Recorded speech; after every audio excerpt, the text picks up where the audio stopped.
ఇకపై మీకు ఇష్టమైన ఫేవరెట్ సీరియల్స్ యొక్క ఫుల్ ఎపిసోడ్స్ యూట్యూబ్లో అందుబాటులో ఉండవు. కేవలం సన్నెక్స్లో మాత్రమే ఫ్రీగా చూడొచ్చు. చూసుకోవాలి కదా. చూసుకోలేదు రిషి. దేవుడికి దండం పెట్టుకుని చూసుకోకుండా పెట్టేశాను.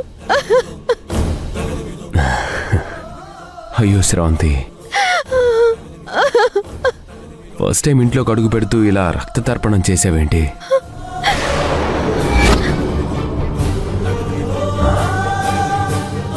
అంటే ఇక్కడ ఉన్నంతకాలం రక్తం కారుస్తూనే ఉంటావా?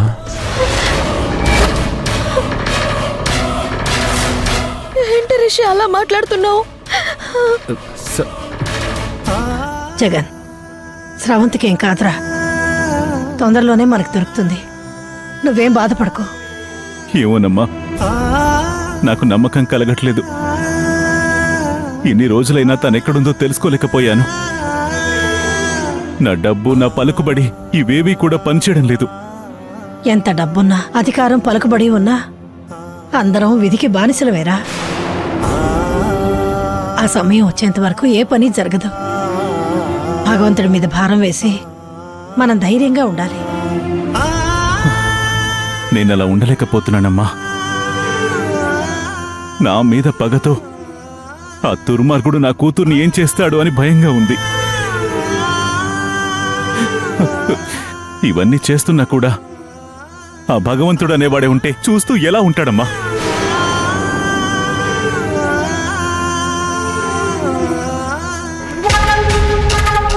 సార్, మీకు గుడ్ న్యూస్ సార్.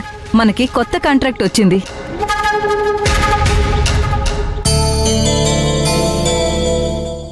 అదేంటి సార్, మీరెంతో హ్యాపీగా ఫీల్ అవుతారనుకున్నాను. మీ నుండి అసలు ఏ రియాక్షన్ లేదేంటి? స్రవంతి లేనప్పుడు ఏ కాంట్రాక్ట్లు వచ్చినా, ఎన్ని కోట్ల రూపాయలు వచ్చినా ఉపయోగం ఏంటి? నా బిడ్డలేని జీవితం వృధాగా అనిపిస్తుంది. ఇదమ్మా వీడి వరుస. కూతురు మీద బెంగతో ఇలా అయిపోతున్నాడు. సార్, మీ అమ్మాయి ఒక్కతే మీ కూతురు కాదు సార్. మీ నీడను బతుకుతున్న వాళ్ళంతా కూడా మీ బిడ్డలే. అందరూ స్రవంతి దొరకాలని దేవుడికి మొక్కుకుంటున్నారు. ఇంతమంది కోరికని దేవుడు ఎలా కాదంటాడు సార్? స్రవంతి తప్పకుండా ఇంటికొస్తుంది.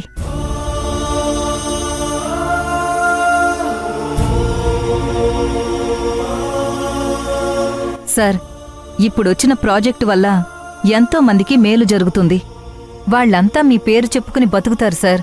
ఈ ఫైల్ మీద సైన్ చేయండి ప్లీజ్. జగన్, సంతకం పెట్టరా.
శ్రవంతి, ఒకసారి దగ్గరగా రా.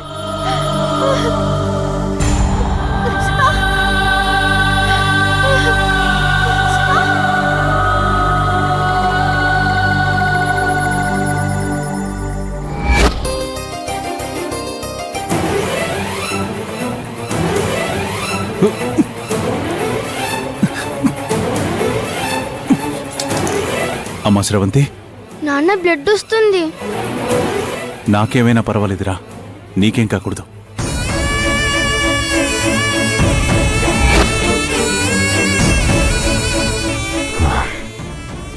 ఏంటి శ్రవంతి, చాలా నొప్పిగా ఉందా? అది కాదు రిషి, ఇంతకు ముందు ఏ కష్టం వచ్చినా నా బాధ నాన్నతోనే చెప్పుకునేదాన్ని. ఇప్పుడు నాన్న వల్లే నాకు కష్టాలు వస్తున్నాయి. ఇంకెవరితో చెప్పుకోను. అదేంటి శ్రవంతి అలా అంటున్నావు? నాన్న మన ప్రేమను ఒప్పుకొని మనల్ని ఇంటికి రానిచ్చి ఉంటే మనకిన్ని బాధలు ఉండేవి కాదు. ఆయన ఒప్పుకోకపోవడం వల్లే ఇలా కొండలు గుట్టలు పట్టుకుని తిరుగుతున్నాం. శ్రవంతి నేను చెప్పిన మాటలు నమ్మేసింది. వాళ్ళ నాన్న నన్ను నిజంగానే చంపబోయాడు అనుకుంటుంది. రిషి, జరిగిన దాంట్లో నాన్న తప్పు కూడా ఏం లేదు. నేను చేసిన పనికి ఏ తండ్రికైనా కోపం రావడం సహజం.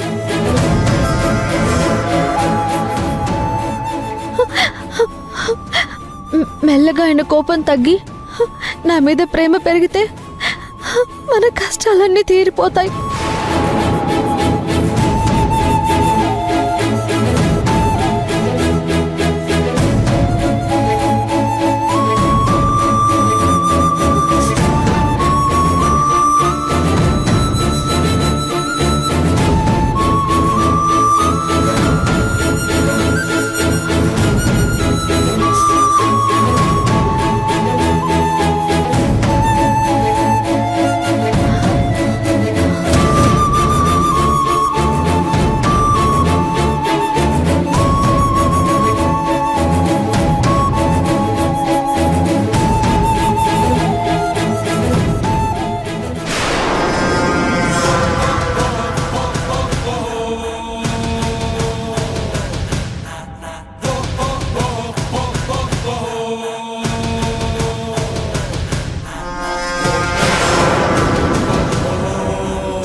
స్రవంతి, స్రవంతి, స్రవంతి!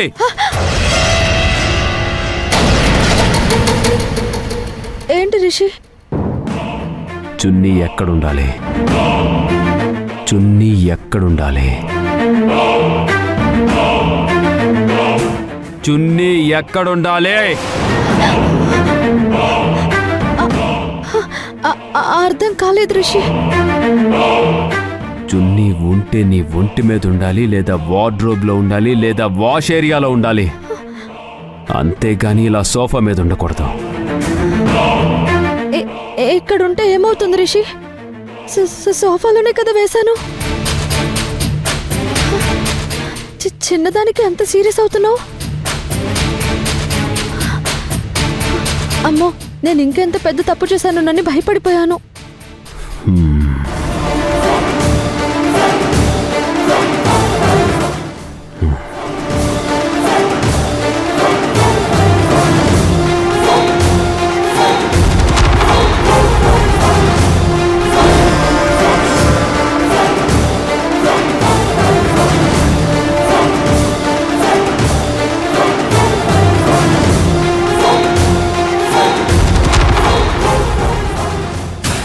రిషి!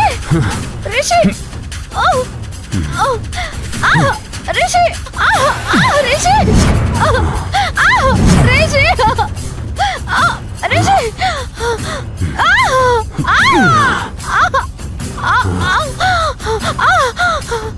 రిషి!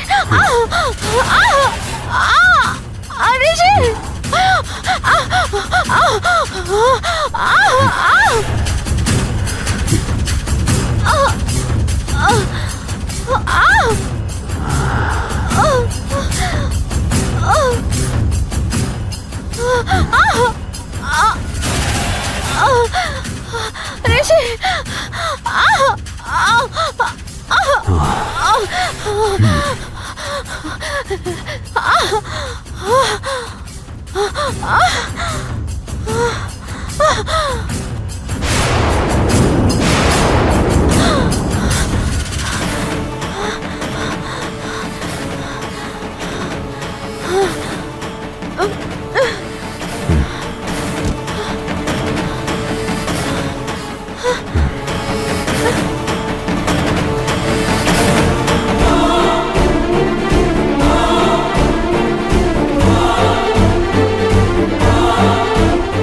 ఇప్పుడు నీకెలా ఉంది స్రవంతి? ఊపిరాటం లేదు రిషి, చచ్చిపోతానేమో అనిపించింది. ఆ చున్నీ అక్కడుంటే నాకు కూడా అలాగే ఉంటుంది.